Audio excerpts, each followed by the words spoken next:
Hello YouTubers, welcome back. What I want to do for you this week is hollow this.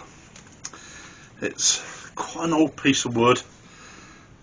Looking at the bark, I think it might be a piece of hazel. There's a big piece of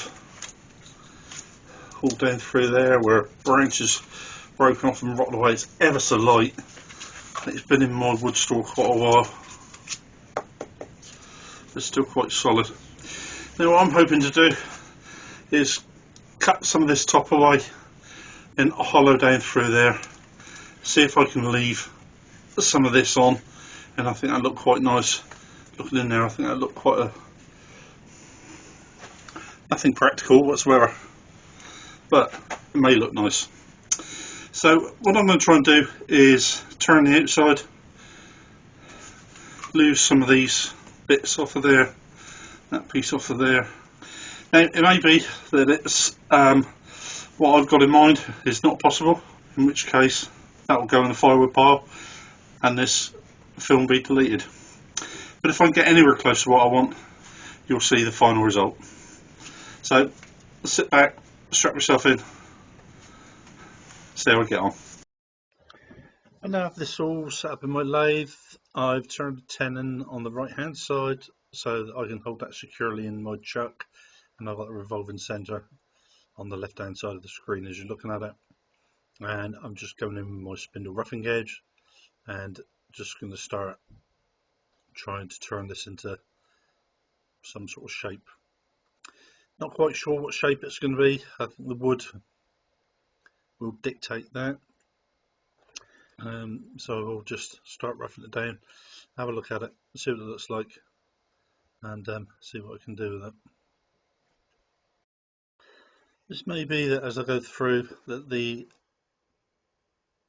it's not quite working out what I want. I might have to move the revolving centre on one end, just move the wood across one way or another, and exactly the same on the other end where the chuck is. Although looking at that there, that seems to be pretty much central to where I want it. A lot of that bark is all peeling away.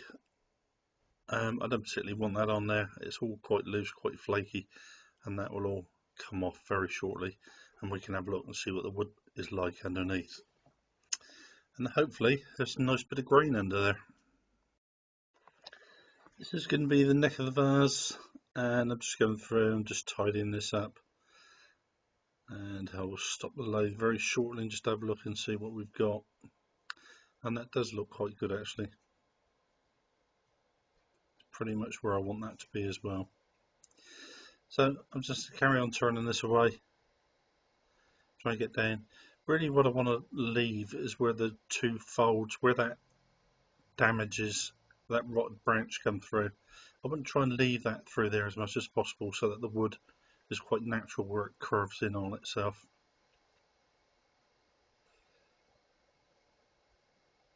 So I'm just coming in with my parting off tool there just to level that top up.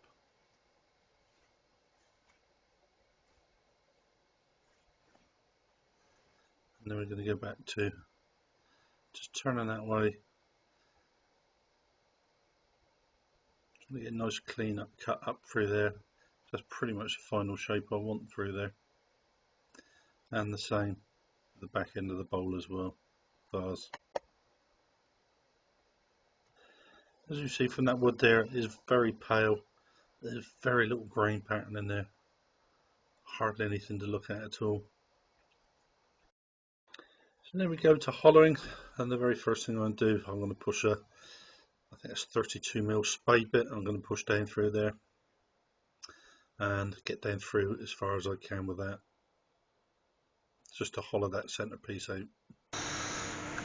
As you can see, I've gone down through there with a 32mm spade bit, and that's opened that up pretty much through the centre of where I want it. So I need to take that on down through. I need to get down to there somewhere. So carry on. I've got an extension piece that I made for myself. I put the spade bit in there, just tighten them up, and then that'll allow me to push that spade bit right the way down through there. So I've just gone straight down through there with that spade bit, I'm down almost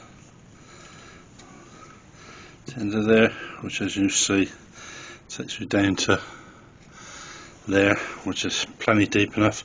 And a bit of weight left on the bottom of there just to keep it stood upright. What I'm going to do now is just go through. I'll take all this bark off, I don't need that on there, and I'll sand all that down. I'll get back to you as soon as I've done that. Well, I've gone through, just used a chisel just to take all that bark off, and most of it just flaked off on its own. That piece didn't want to budge, so I thought it might be quite nice just to leave it on there, and I thought I'd see whether that polished up like later on. Now there's no grain pattern in that wood, there's just one piece where there is a bit of grain pattern, so what I've decided to do is run some beads all the way up there just to give it a bit of decoration. People who watched my channel before, they would have seen this before. It's an old spindle gauge that I had. It's only about 5mm, came in a set. I've never ever used it, and what I've done is I ground it off at an angle and I use that as a beading tool, and it does work extremely well, I have to say. So I've lifted my tool rest up and got myself pretty much on center height, and then I'm just going to go and run up through there. Now the most important thing when you're using this as a beading tool is keeping the tool at 90 degrees to the wood. So when the wood is curved like that, you have to make sure you're still at 90 degrees. Otherwise you get some very imperfect looking beads. And all you have to do with this is cut your first bead, and when you go to cut the second bead, all you've got to do is make sure that as you're looking at it, the right hand side of the tool just lines up with the last groove that was cut, and then you have perfect beading all the way up your piece. Works exceptionally well. So going up here now, if you can see on that wood as it's turning, you see what they call a ghost line, and that's where the wood is a different size on one piece, it just sticks out further. So now we're getting into this, and I'm getting a very uneven cut, and I've never done that before, and I was quite interested to see how it turned out. So you see there that it's cutting on some places and not in others.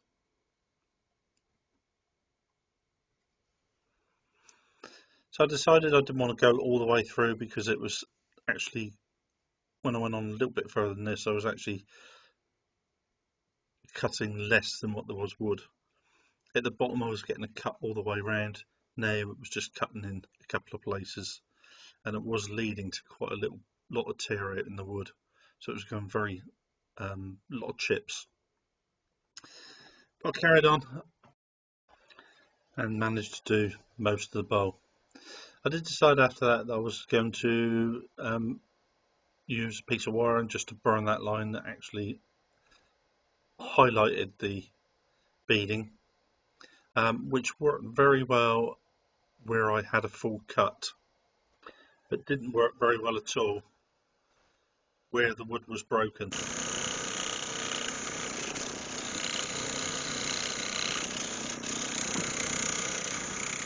So it's all finished, and now we can go to hollowing.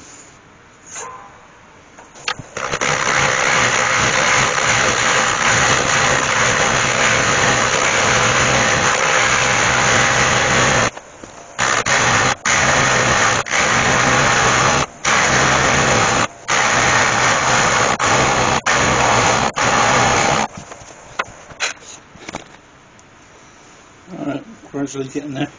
Unfortunately I can't turn that speed up very high with that wood missing from there. That's very out of balance as it starts shaking about all over the place. That's a good start. What I'm going to have to do is turn the head of the lathe around, the headstock, move it around so I can get in there, because my tailstock is in the way of my hollowing tool. I just need to move that around there, and that gives me easy access. It's surprising with Hazel. Hazel's, when it's wet, it's very soft wood, very easy to cut and split. But as it dries out, it does get very, very hard.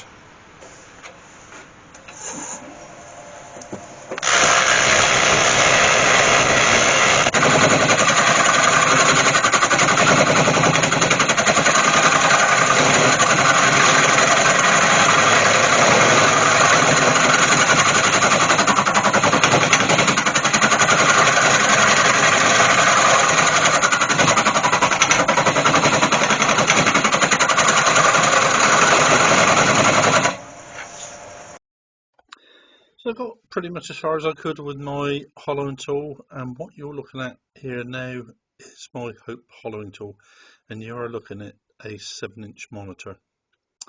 What I'm just showing you here now is there's a black dot on my screen, and that black dot you line up with the tip of the cutting tool.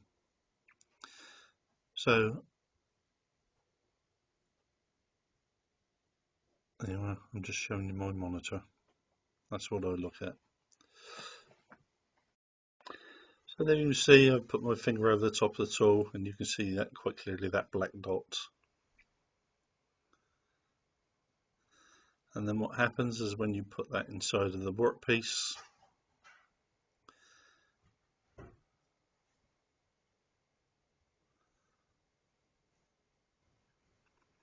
you see the vase we turned. When that goes in, the black dot stays in situ, and then that will tell you exactly where the tip of your cutting tool is. So you know if that black dot is around 10 mil away from the edge of the piece of the wood, then you're pretty much as thin as you want to be turning that down. You see there where I've turned that down, and what I'm doing is I'm actually dragging that cutter along the wood, so you can see what I've cut and what I haven't cut.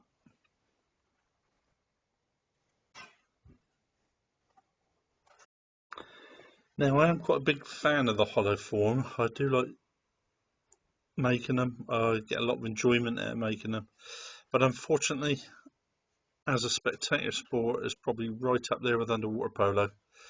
There's nothing really to see, and that's why I very rarely do them as a YouTube program. It's usually something, if I'm going to turn, I turn it for fun on my own. That's one of the reasons that Hope Hollow tool, it was quite expensive, but it was one of the reasons I bought it, was because I enjoyed it. It doesn't take the skill out of the hollowing. What it actually does is it saves you keep stopping and measuring all the time, and that's basically what it does. It measures it for you as you go down through. So I'm going to carry on hollowing that down through. I'm probably going to skip all of that. There's very little point in you watching that because there's not really anything to see. So I'm going to fast forward this piece. So that's all hollow and finished. I'm quite pleased with that. I had a big hollow in there. I wasn't expecting this, but I think it's going to be quite nice. Obviously, as you can see, I've got that jagged, really sharp edge all in there. So I'm just going to go with my Dremel and clean all that up.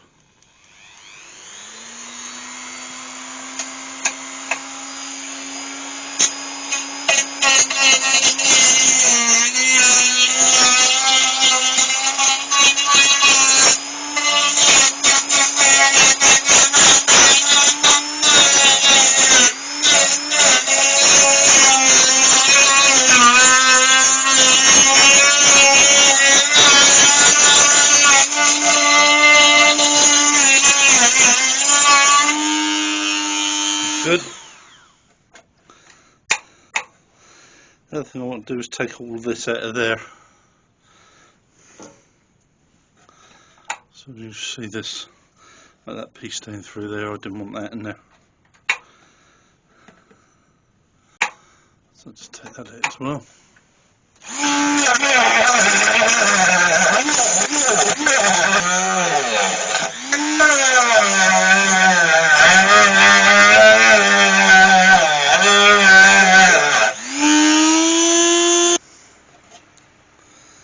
That's really good. Just getting sand that down.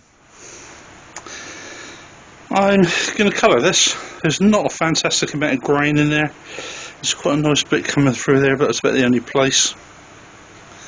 So I'm going to intend to do, I want to do the bottom bit black, and then just pull the brush away so I get very light covering, and then go to red. So it should go from black, fade into red, and then it's going to fade into yellow. And hopefully that should be enough. Just maybe enhance that, I'm not sure. And the other thing is I really don't want to get any inside of there. So with the airbrush, and I've started off with a midnight blue, I believe this is. And as you can see, I'm giving that a really thick coat over in the bottom, and then just gradually fading that away as I get further up the vase. So I've now switched it out to, I think this is actually crimson rather than red. And we're just giving it, and this was a different one. I bought this down at Yandles. It was a show. I bought this crimson, and it doesn't cover very well. I'm very pleased with it, I have to say. But I'm not going to chuck it away. I'll carry on using it. But it does need 3 or 4 coats, I found, to give you a really good colour on it. So doing exactly the same thing, just coming through a nice thick band, fading from the blue into the red, and then fading through, and now I've just doing the top piece with the yellow. I do like this. I think it's called honey. That one is it is a lovely colour. It's a lovely warm colour.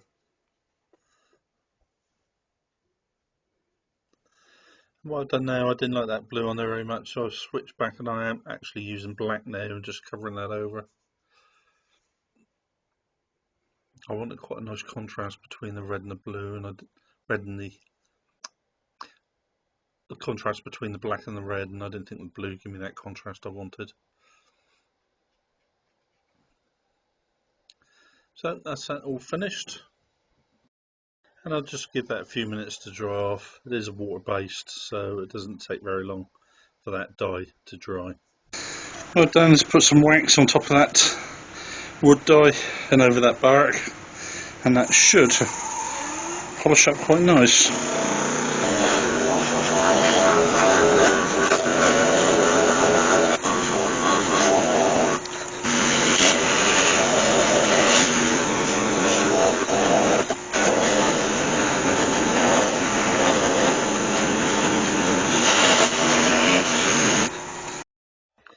I've gone for a second coat of wax here. I don't know what it is when I use that mop. I never seem to get a very good shine on that first coating, but every time if I give it 2 coats of wax, I always get a really nice shine on it. So that's what I'm doing now, just reapplying the wax to the workpiece off camera.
I was going to put some wax over there and see if that would polish up as well, but I think that's my answer there.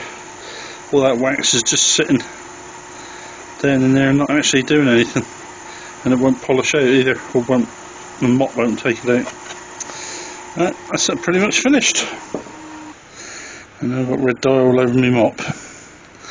So I'm going to have to buy a new one of those.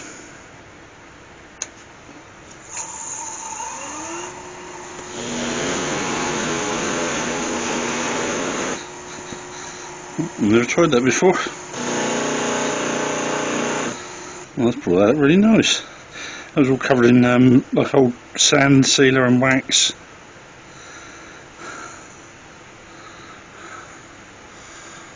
You can see all of it clogged in that mesh. Oh, there you go. There's a good tip. There you go, YouTube. The finished thing. I do quite like that in there, actually. I thought you pick all the detail out in there. That's quite nice all down through there. Sort of folded in. The colours on there.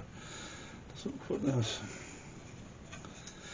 I have some copper metallic acrylic paint, and I am very tempted to paint that inside of there because that would give that like almost like an internal glow, which I think would look really nice.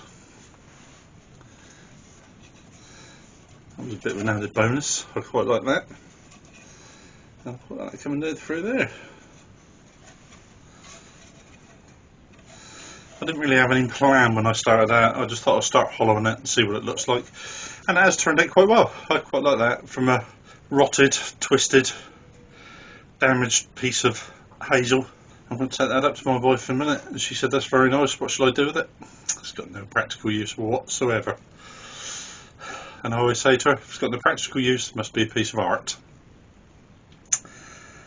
Although I'm not quite sure that qualifies for that either, to be honest. There you go. It's quite nice, good fun doing it, and I've enjoyed myself. So thank you all very much for watching. I'll put some stills up at the end, you can see them, and you take care of yourself, and I'll see you all again next week. Take care, bye bye.